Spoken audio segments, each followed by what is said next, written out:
Hi friends, எல்லோரும் நல்லா இருக்கீங்களா? ஓகே, வணக்கம் எல்லாருக்கும். இதில் நம்ம எதை பற்றி பார்க்குறோன்னா ஐடி என்பிடி ப்ரோக்ராம். இது பார்த்திங்கன்னா இது எங்கள் கம்பெனியில் இது நாங்கள் போட்ட செட்டிங்கோட ப்ரோக்ராம். இதில் நான் என்ன தப்பு பண்ணியிருக்கேன்னு எனக்கு நல்லாவே தெரியும். இது வந்து ஆஃப் ரேஞ்ச் என்பிடி 18 டிபி. டிபிங்கிறது உங்களுக்கே தெரியும், த்ரெட் பார் இன்ச்சு, 1 இன்ச்சுக்கு இத்தனை த்ரெட்டு அப்படிங்கிற மாதிரி கணக்கு. சரிங்களா? லென்த்து வந்து 10 mm. சரிங்களா? 10 mm. இது வந்து உங்களுக்கு த்ரெட் பார் டிபி கண்டுபிடிக்க உங்களுக்கே தெரியும், 25.4/18.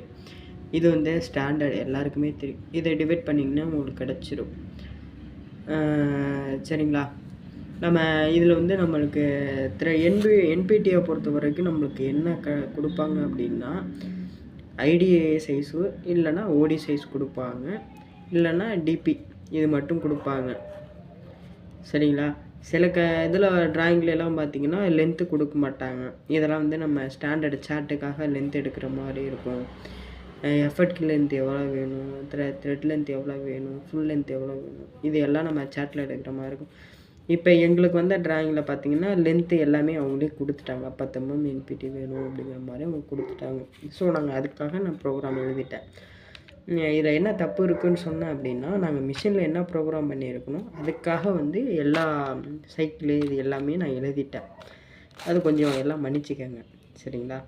அதனால் என்னடா இது பிரதர் எல்லாம் எழுதி வச்சுட்டு நம்மளுக்கு வீடியோ போடுறாருன்னு நினைக்கிறேன்னா, நான் எழுதிட்டு தான் நான் உங்களுக்கு வீடியோ பார்த்தேன். ஏன்னா எழுதும்போது வந்து ஒவ்வொருத்தவங்க சொல்கிற மாதிரிலே அவங்கவுங்களுக்கு ஏற்ற மாதிரி நிறையா இது சர்ச் பண்ணி பார்க்கும்போது நிறையா இது வருது. ஸோ அதெல்லாம் நான் எதையும் இது பண்ணிக்காமல், யாருக்கும் எந்த பாதகம் இல்லாமல், இது வந்து என்னோடய சுய முயற்சி. சரிங்களா? இது வந்து என்னோடய குருநாதர் எனக்கு சொல்லிக் கொடுத்த வழியில் நான் செல்கிறேன் அப்படிங்கிற மாதிரி அவங்க எனக்கு ரெகுலராக எப்படி சொல்லிக் கொடுத்தாங்க, எனக்கு ஈஸியான மெத்தட் அப்படிங்கிற மாதிரி நான் போயிருக்கேன். நிறைய பிறகு நான்லாம் ஃபஸ்ட்டு என்பிடி பார்க்கும்போது யூடியூப்பு இது மாதிரி நிறையா பார்க்கும்போது நிறையா வீடியோ வந்துச்சு. நம்ம பிரதரும் அது மாதிரி நிறையா சொல்லிக் கொடுத்தாங்க. அதெல்லாம் எனக்கு வந்து கன்ஃபியூஸ் ஆயிடுச்சு. இது ஏன் இந்த வீடியோவில் இப்படி போடுறாங்க, அந்த வீடியோவில் அப்படி போடுறாங்க. சரி, ஓகே, நம்ம இது வந்து நம்ம வழியிலே நம்மளுக்கு ஒருத்தவங்களுக்கு சொல்லிக் கொடுக்கும்போது அது ஒரு வீடியோவை போடும்போது எல்லாருக்குமே கொஞ்சம் யூஸ்ஃபுல்லாக இருக்கும், நம்மளுக்கும் கொஞ்சம் இதாக இருக்குமே அப்படிங்கிறதுனால எனக்கு தெரிஞ்ச மாதிரி நான் போட்டிருக்கேன். அதான் விஷயம், மற்றபடி எதுவும் இல்லை. அதனால் யாரையும் அவங்க அப்படி சொல்கிறாங்க யாரையும் குறை சொல்லலை. இது என்னோட சுய இதில் நான் எழுதியிருக்கேன், அவ்வளோதான். யாருக்கும் பாதகம் இல்லாமல் எழுதலை, அவங்களுக்காக யாருக்கும் சாதகமாக எழுதலை. என்னோடய குருநாதர் வழியில் நான் செல்கிறேன்ங்கிற மாதிரி என்னோடய குருநாதர் சொல்லி கொடுத்த மாதிரி அந்த வழியில் நான் எழுதியிருக்கேன். அவங்கவுங்களுக்கு எது ஈஸியாக இருக்கோ அந்த மெத்தடில் ப்ரோக்ராம் போட்டு அதை பண்ணிக்கலாம். அதனால் இந்த வீடியோ பார்த்துட்டு இப்படி தான் ப்ரோக்ராம் ஒன்று நான் யாரையும் கம்பல் பண்ணவும் இல்லை, அதனாலேயும் வீடியோ போடல. எனக்கு தெரிஞ்ச விஷயம் வந்து ஒருத்தவங்களுக்கு இல்லை ஒரு 2 பேருக்கு கொஞ்சம் யூஸ்ஃபுல்லாக இருக்குமோ, இவங்க இந்த வீடியோ வச்சுட்டு அந்த வீடியோ பார்த்துட்டு அவங்க ஸ்டாண்டர்டுக்காக போடுறாங்க, அது மாதிரியும் இருக்கலாம்ல, அந்த இதுக்காக தான் நான் இப்படி போட்டிருக்கேன். சரிங்களா? தப்பாக எடுத்துக்க வேணாம் யாரும். இதில் பார்த்துட்டிங்கன்னா இது டேர்னிங் சைக்கிள் உங்கள் எல்லாருக்குமே தெரியும், இது எல்லாம். சரிங்களா? இதில் எல்லாம் உங்களுக்கு யாருக்கும் எந்த டவுட்டும் இருக்காது. அதனால் இதை ஸ்கிப் பண்ணிடலாம். அதாவது N1 ஸ்கிப் பண்ணிவிட்டு N2, அதாவது நம்ம என்பிடி த்ரெட் ப்ரோக்ராமுக்கு வந்துடலாம். இதுதான் இப்போ தான் நம்மளுக்கு வந்து என்ன விஷயம் அப்படின்னா, அந்த G76லேருந்து இந்த எண்டு இதுக்குள்ளே விஷயங்களை நம்ம கண்டுபிடிக்கிறது, அப்புறம் அந்த த்ரெட்டிங்கோட எப்படி இந்த ஸ்டார்டிங் கண்டுபிடிக்கிறது, எண்டிங் கண்டுபிடிக்கிறது, இது எல்லாருக்குமே கன்ஃபியூஷன் இருக்குது. எனக்கெல்லாம் நிறையா கன்ஃபியூஷன் இருந்துச்சு. சரிங்களா? அதை வச்சு ஒரு வீடியோ மாதிரி நான் போடுறேன். அதுக்கு ஒரு சின்ன ட்ராயிங் மாதிரி போட்டிருக்கேன். என்னடா இவனை எழுதியிருக்கான்னு நினைக்காதீங்க, 2-3 டைம் வீடியோ எடுத்து கொஞ்சம் இஷ்யூ நல்லா அப்படி இப்படி ஸ்டாப் பண்ணணும். ஸோ அதை கண்டினியூ பண்ண முடியாமல் புதுசாகவே வீடியோ எடுக்கிறேன், அவ்வளோதான் வித்தியாசம்.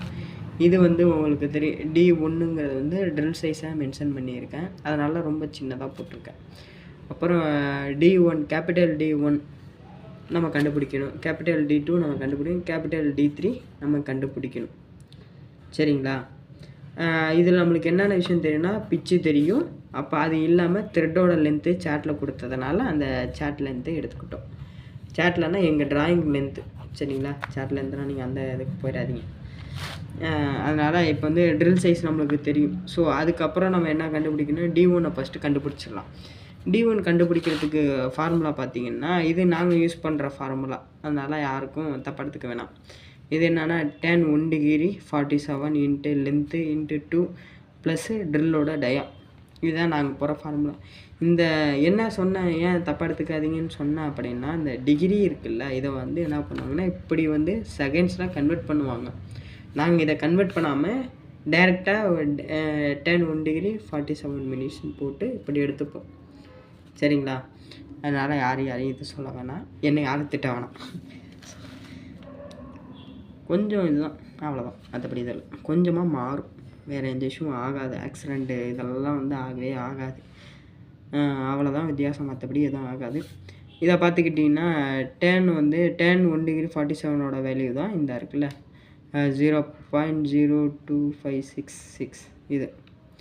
அதோட வந்து நம்ம லென்த்தை பெருக்கிக்கலாம். பெருக்கிக்கிட்டால் என்ன வேல்யூ வரும், 0.2566 இது வரும். அதோட வந்து இது ஏன் 2 போட்டிருக்கேன் அப்படின்னா ஃபார்முலாவோட இது என்னென்னா, நம்ம ஒரு சைடோட கண்டுபிடிச்சோம்னா இந்த ஒரு சைடோட வேல்யூ தான் வரும், சரிங்களா? அதுக்கு தான் இன்ட்டு 2 பண்ணும்போது இதோட வேல்யூ, அதான் இந்த 2 சைடு டபுள் சைடோட வேல்யூ கண்டுபிடிக்கும் போது தான் இதோட தான் நம்ம எடுக்க முடியும். ஸோ அதுக்காக தான் இன்ட்டு 2. அதை பண்ணிங்க அப்படின்னா 0.5132 வரும். அதோட ப்ளஸ்ஸு 11 ட்ரில்லோட சைஸ் இது பண்ணிங்கன்னா 11.5 வந்து கிடச்சிரும். அதாவது இதோட வேல்யூ வந்து 11.551 இல்லைனா 54 இது மாதிரி வச்சுக்கோங்க, அவ்வளோதான் வரும். மற்றபடி இது வித்தியாசம் கிடையாது. இதை கண்டுபிடிச்சத D2 அப்படி தான், சேம் அதே தான். என்னென்னா இந்த இதில் வந்துட்டு இந்த ட்ரில் சைஸுக்கு பதிலாக D1ஓட வேல்யூவை நம்ம எடுத்துக்க போகிறோம், அவ்வளோதான். மற்றபடி எதுவும் இல்லை.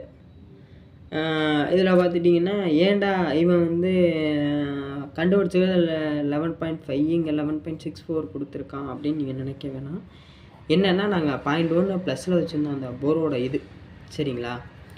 ஸோ அதுக்காக வந்துட்டு இப்படி வச்சுருக்கேன், நான் எழுதியிருக்கேன். மற்றபடி இது இல்லை. ஏன்னா வைங்களேன், நான் ஸ்டாண்டர்டுக்காக எழுதிட்டேன் அப்படின்னா நீங்கள் வந்து இந்த ப்ரோக்ராம் இந்த வீடியோ பார்த்துட்டு என்னடா இது இந்த ப்ரோக்ராமில் பிரதர் இப்படி எழுதியிருக்கா, அப்படி அங்கே அப்படி வந்திருக்கு, என்னடா வித்தியாசம் அப்படின்னு உங்களுக்கு கன்ஃபியூஷன் வரும். ஏன்னா ப்ரோக்ராமுக்காக எழுதும்போது அதுக்காக எப்படி நம்ம கண்டுபிடிச்சிருக்கோமோ அதை எழுதிட்டோம்னா யாருக்கும் எந்த கன்ஃபியூஷனும் இல்லாமல் போகும்ல.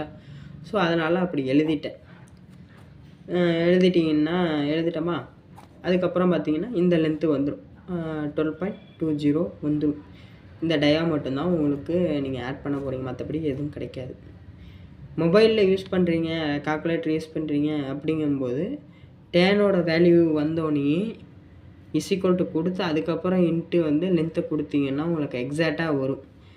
என்ன பண்ணுவோன்னா, நான் ஃபஸ்ட்டு எப்படி கண்டுபிடிச்சேன், tan × 10 × 2 அப்படின்னு கண்டுபிடிக்கும் போது வேல்யூ தப்பாக வந்துச்சு. அந்த தப்பு நீங்களும் பண்ண வேணாம், வராது.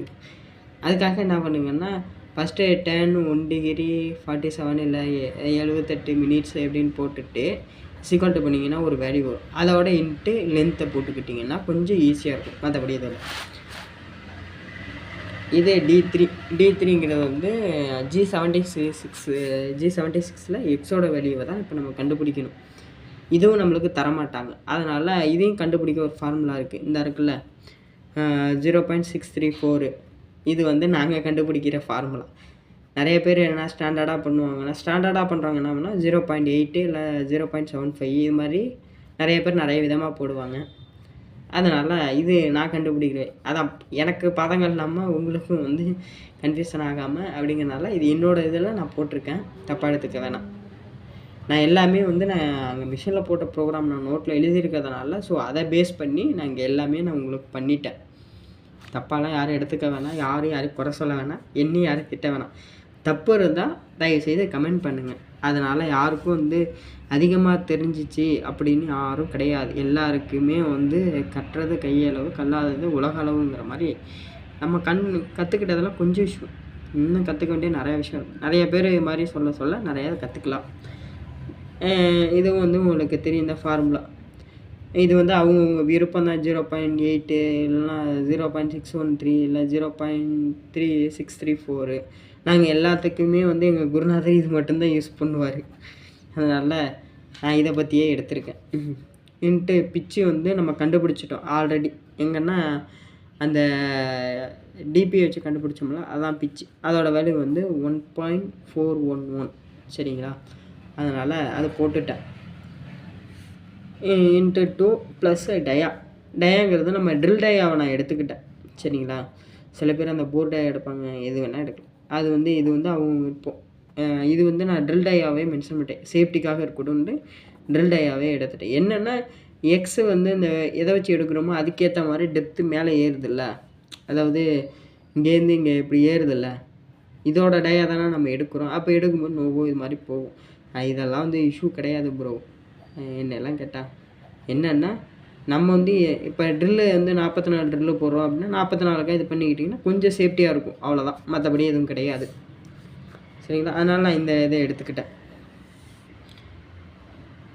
D3 இது வந்து உங்களுக்கு தெரியும். இந்த பிச்சை இது பண்ணிங்கனாலே உங்களுக்கு இந்த வேல்யூ வந்துடும். அதே மாதிரி தான் இது பர் சைடு ஃபார்முலாவில் ஸ்டாண்டர்டாக வர்றது இது. அதனால் இது ஒன்றும் பண்ண முடியாதுங்கனால இதை போட்டாச்சு. போட்டால் இந்த வேல்யூ கிடச்சிடும். இந்த வேல்யூ கிடச்ச உடனே ப்ளஸ்ஸு நான் வந்து ட்ரில்லு வந்து நான் 11.2 எனக்கு வந்த சைஸு போர் ட்ரில் போகும்போது எங்கள் ட்ரில்லு லைட்டாக மழுங்கி இருந்துச்சு. ஸோ அதனால் 11.2 வந்ததை போட்டுக்கிட்டோம். இதுலேயும் இஷ்யூ கிடையாது. ஏன்னா 11.1 தான் வரும் மேக்ஸிமம். 11.2 இல்லை கார்னர் உடஞ்சா ஜாஸ்தியாக வரலாம், இல்லை கம்மியாக வரலாம், என்ன வேணாலும் ட்ரில்லை பொறுத்த வரைக்கும் கிடைக்கும். நான் ட்ரில்லோட டயான் மென்ஷன் பண்ணதுனால நான் 11.2 ட்ரில்லை போட்டதுனால அதை போட்டு எடுத்தாச்சு. அதுக்காக ப்ரோக்ராம் இங்கே எழுதிட்டேன். சரிங்களா? அதுக்கப்புறம் வந்து என்ன இது இருக்கும், ஆர் வேல்யூ கண்டுபிடிக்கிறது கொஞ்சம் சிரமமாக இருக்கும் பிரதர். சில பேர் நிறைய விதமாக சொல்லுவாங்க. ஸ்டார்டிங் டயா, எண்டிங் டயா, இது எல்லாமே சொல்லுவாங்க. அதனால் அது வந்து நான் யாரையும் தப்பு சொல்லலை. நான் என் குருநாதர் வழி தான் அப்போ சொன்னதான் இப்போ குருநாதர் வழி. எங்கள் குருநாதர் இப்படி தான் ஆர் வேல்யூ கண்டுபிடிப்பார். என்னென்னா 10 1 degree 47 minutes இன்ட்டு லென்த்தை பெருக்குனாலே அதில் கிடைக்கிறது ஆர் வேல்யூவாக நம்ம போட்டுருவோம். ஸோ அதில் வந்து எந்த இதுவும் இல்லை. என்னடா அது த்ரெட்டு வந்து 10 mm தான் கொடுத்துருந்தான், ஏன் 14 mm கொடுத்துருக்கான் அப்படின்னு உங்கள் எல்லாருக்குமே டவுட்டு வரணும். அதுதான் இயல்பு. ஏன் கொடுத்துருக்கேன் அப்படின்னா, இங்கே வந்து 11 கொடுத்துருக்கேன்னா அந்த த்ரெட்டிங் டூலோட கார்னர் பார்த்திங்கன்னா இப்படி தான் இருக்கும். சரிங்களா? அப்போ இப்படி இருக்கும்போது இங்கேருந்து 1 mm வந்தால் தான் நம்மளுக்கு 10 mm வந்து த்ரெட்டு கிடைக்கும். இன்செர்ட்டு பார்த்தீங்கனாலே உங்களுக்கு தெரியும், ஸ்டார் மாதிரி இருக்கும்.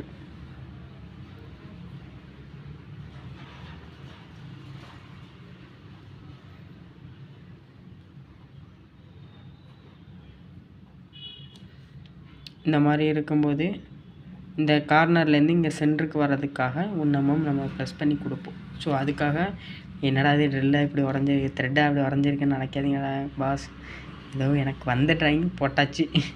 அதனால் 1 mm ப்ளஸ் பண்ணி கொடுப்பேன் நான் எப்பயுமே எல்லா த்ரெட்டுலேயுமே. அந்த இன்செர்ட் சென்டருக்காக வரணும் அப்படிங்கிறதுக்காக 1 mm ப்ளஸ் பண்ணி கொடுப்பேன். 11 ப்ளஸ் இங்கே பொசிஷன் பண்ணுறோம்ல இந்த வேல்யூ, அதுக்காக 3 mm 14 mm கொடுத்துட்டேன்னா சரி ஓகே. இது இல்லாமல் நம்ம என்னென்ன கண்டுபிடிக்கணும் அப்படின்னா, நீங்கள் G76 P02 006 60 degree Q20 R 0.025 இது வந்து உங்களுக்கு தெரியும்.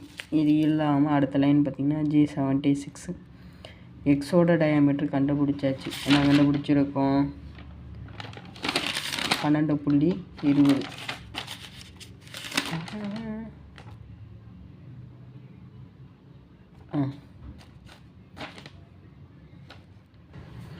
என்ன கண்டுபிடிச்சிருக்கோம், 12.98 கண்டுபிடிச்சிருக்கோமா, 12.98. அடுத்தது ஜெட்டு நம்மளுக்கு தெரியும் -11 mm, ஏன்னா 10 mm இது, அதனால் 1 mm ப்ளஸ் பண்ணி கொடுத்தாச்சு. இதுக்கப்புறம் என்ன வரணும், பி வரணும் நம்மளுக்கு. அதாவது பிங்கிறது வந்து த்ரெட்டோட ஹைட்டு கண்டுபிடிக்க ஃபார்முலா வந்து த்ரெட்டோட ஹைட்டு கண்டுபிடிக்க ஃபார்முலா இது தான். எல்லாம் அதே தான் ப்ரோ. இது வந்து எல்லா இடத்துலையும் 0.8 இல்லை 0.613 அந்த எம்எம்காக கண்டுபிடிப்போம். இது எல்லாமே வந்து ஒவ்வொருத்தவங்க ஸ்டாண்டர்டு பார்த்திங்கன்னா சார்ட்டை பொறுத்த வரைக்கும் இது தான் கொடுத்துருப்பாங்க, 0.8 தான் கொடுத்துருப்பாங்க. ஆனால் நாங்கள் கண்டுபிடிக்கிற மெத்தட், ஏன்னா யாருக்கும் எந்த கன்ஃபியூஷன் வரக்கூடாது, நான் என்ன எழுதியிருக்கேன் ப்ரோக்ராமுக்காக அப்படின்னு சொல்லிவிட்டு அதை போட்டு பிக்சர் போட்டாலே நம்மளுக்கு பிக்சரோட ஹைட்டு வந்துடும். அதாவது 0.894.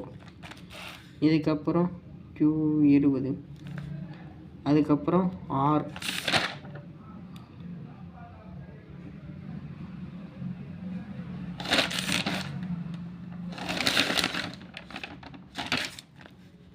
.359.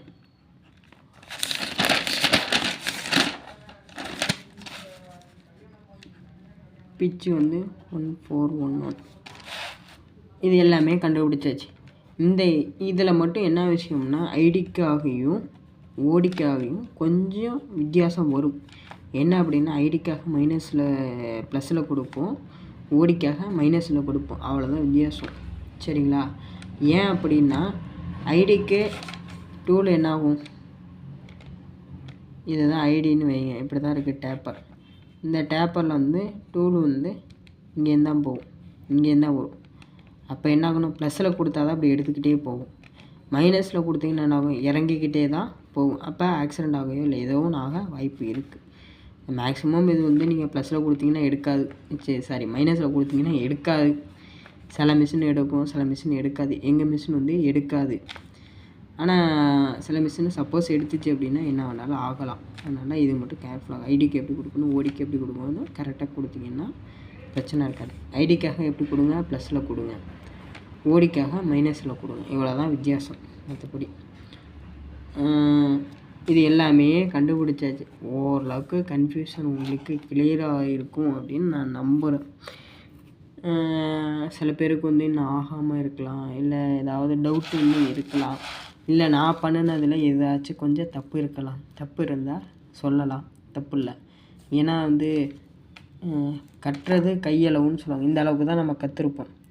கல்லால் இந்த உலக அளவும்பாங்க. இந்த உலகம் எவ்வளோ விரிஞ்சிருக்கோ அந்தளவுக்கு கற்றுக்க வேண்டிய விஷயம் நிறையா இருக்குது. அதனால் ஒவ்வொருத்தவங்களுக்கும் ஒவ்வொரு விதம் சொல்லிக் கொடுக்கும்போது நம்ம அவங்கள விட கீழே போயிடுவோம் அப்படிங்கிறது வந்து கான்செப்ட் கிடையாது. நம்ம கற்றுக் கொடுக்க நம்ம அடுத்த ஸ்டேஜுக்கு போகிறோங்கிறது தான் நீதி. சில பேர் என்ன பண்ணுவாங்க, நானே வேலை பார்க்குற இடத்துல நிறைய பேருக்கு சொல்லிக் கொடுப்பேன். கடைசியில் பார்த்தீங்கன்னா அவங்களே எனக்கு வந்து ஆர்டர் போடுற மாதிரி வரும், இல்லை என்னை பற்றி அவங்கள்ட்ட தப்பாக சொல்கிற மாதிரி வரும். இந்த சிச்சுவேஷன் எல்லாருக்குமே எல்லோரும் ஃபேஸ் பண்ணுவோம். அதனால் யாரையும் வந்து ஜட்ஜ் பண்ண வேணாம். அவங்க வேலையை அவங்க பார்க்கட்டும், நம்ம வேலையை நம்ம பார்க்கலாம். நம்ம வேலையை வந்து நேர்மையாக பார்க்குறதுனால வந்துட்டு நம்ம வந்து குறைஞ்சிட போகிறதும் கிடையாது. அவன் இப்படி பார்த்து கொடுக்கறதுனால இன்றைக்கி வந்துட்டு அவனுக்கு ஈஸியாக இருக்கலாம். அவனுக்கு இப்போ நம்மளுக்கு பண்ணுறது வந்து அவனுக்கு நாளைக்கு ஒருத்தர் பண்ணும்போது நம்மளோட வலியும் நம்மளோட உழைப்பும் நம்மளோட கஷ்டமும் அவங்களுக்கு தெரியும். இதுதான் இயல்பு. அதனால் வந்துட்டு யாருக்காகவும் நான் வந்து கற்றுக் கொடுத்தா அவன் நம்மளுக்கு போயிடுவான்னு யாருன்னு நினைக்க வேணாம்.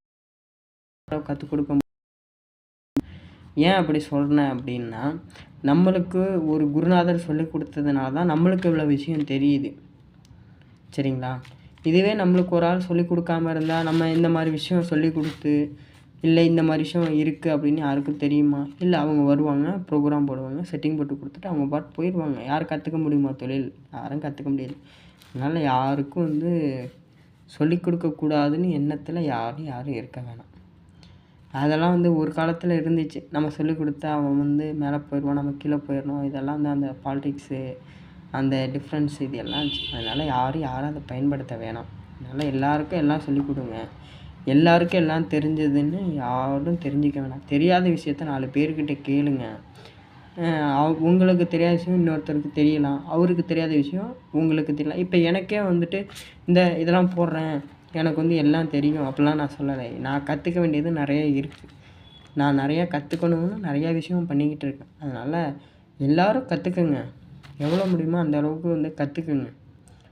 அதனால் இந்த மெக்கானிக்கல் ஃபீல்டுங்கிறது வந்து ஒரு லவ் மாதிரி, கிரேஸ் மாதிரி. இது தொட்டால் விட முடியாது அப்படின்னு வந்து எல்லோரும் வந்து அவங்கவுங்களுக்கு பிடிச்ச ஃபீல்டை போகிறீங்க. ஆனால் எனக்கு தெரிஞ்சு இன்ன வரைக்கும் மெக்கானிக்கலில் வந்து சிஎன்சியை யாருமே இது வரைக்கும் ப்ரொமோட் பண்ணது கிடையாது. எனக்கு தெரியாமல் இருக்கலாம், அதனால் நான் சொல்கிறேன். எனக்கு வந்து பிடிச்சது வந்து பிடிச்ச ஃபீல்டில் நான் பிடிச்சி லவ் பண்ணி வந்த ஒரே விஷயம் எதுன்னா மெக்கானிக்கல்லாம் நிறையா இருக்குது. இது ஒரு கடல் மாதிரி, அந்த கடலில் நம்ம முத்தெடுக்க முடியாது, அந்த முத்தெடுக்க நம்ம போய்கிட்டே இருக்கணும். அதனால் இந்த விஷயத்தில் வந்து மெக்கானிக்கலுக்குள்ளே வந்தேன். சிஎன்சிலே பாருங்கள், ஒரு விஷயத்தை தொட்டு அடுத்ததுன்னு போய்கிட்டே இருக்கும். சில பேருக்கு தரட்டு அலைன்மெண்ட்டு தெரியாது, சக்கை எப்படி கழட்டி மாட்டுறதுன்னு தெரியாது, ஜாஸ் வாஷ் பண்ண தெரியாது. அப்புறம் பார்த்தீங்கன்னா டைல் ஸ்டக் அலைன்மெண்ட் பார்ப்பாங்க. அப்புறம் வந்து மிஷினை வந்து பேஸ்மெண்ட் அலைன்மெண்ட் பார்ப்பாங்க. அப்புறம் அதுக்கு பின்னாடி அதுக்கும் உள்ளே போனீங்கன்னா பிஎல்சி போர்டு எக்கச்சக்கமாக இருக்குது. இதுக்கெல்லாம் வந்து நம்ம வந்து ஒரு மெயின்டெனன்ஸு இது மாதிரி வந்து சர்வீஸ், ஒரு தொழிலில் இருந்துக்கிட்டு சர்வீஸ் ஆகணும். அதுக்காக தான் சொன்னேன். கற்றுக் கொடுங்க எல்லாருக்கும், எல்லோரும் மேலே வரட்டும். நம்ம கற்றுக் கொடுக்கறதுனால நம்ம தரம் தாழ்ந்து போகிறது கிடையாது. அதனால் வாழ்க்கையில் நான் பட்ட அனுபவத்தை ஷேர் பண்ணியிருக்கேன். அதனால் வீடியோ பார்த்துட்டு யாரும் திட்டலாம் வேணாம். என் வீடியோ யாரும் ஷேர் பண்ணுறது கிடையாது, சப்ஸ்கிரைப் பண்ணுறது கிடையாது, அது வேறு பிரச்சனை. இருந்தாலும் சொல்கிறேன். அதனால் இப்போ நான் ஐடிக்காக மட்டும் போட்டிருக்கேன். எனக்கு ஒரு 2 days 3 days டைம் கொடுங்க. கொஞ்சம் வேலை ஃப்ரீயானோடனே உங்களுக்கு ஓடியில் எப்படி எழுதுறதுன்னு நான் உங்களுக்கு ப்ரோக்ராமையும் வீடியோவாகவும் மிஷின்லேயும் நாங்கள் செட்டிங் போடுறோம்ல. ஏன்னுவீங்களா, என்னடா பிரதர் இப்படி சொல்லிட்டாரு, நமக்கு எதாவது ஆயிருமோ அப்படிலாம் யாரும் ஃபீல் பண்ண வேணாம். இதை நான் உங்களுக்கு ஒவ்வொரு டைம் நான் மிஷினில் செட்டிங் போடும்போதும் அது ஒரு வீடியோவாக எடுத்து நான் உங்களுக்கு கிளிக் பண்ணுறேன். அப்போ வந்து உங்களுக்கு ப்ரோக்ராம் பேஜ் எல்லாம் வந்து வீடியோவாக உங்களுக்கு வீடியோவில் காட்டிட்டேன்னா எல்லாேருக்கும் ஒரு கிளாரிஃபிகேஷன், ஓ இப்படி தான் போடுறாங்க இவங்க, ஏதாவது என்ன ஃபாலோ பண்ணுறவங்களுக்கும் வந்து இது ஓகே அப்படிங்கிற மாதிரி தெரியும். யாரும் கன்ஃபியூஷன் ஆகாமல் இருக்கிறதுக்காக இவ்வளோ தெளிவாக போட்டிருக்கேன். சரிங்களா? இதில் வந்து கன்ஃபியூஷன் ஆகிறதுக்கெலாம் ஒன்றுமே இல்லை, நல்லா பார்த்துக்கோங்க.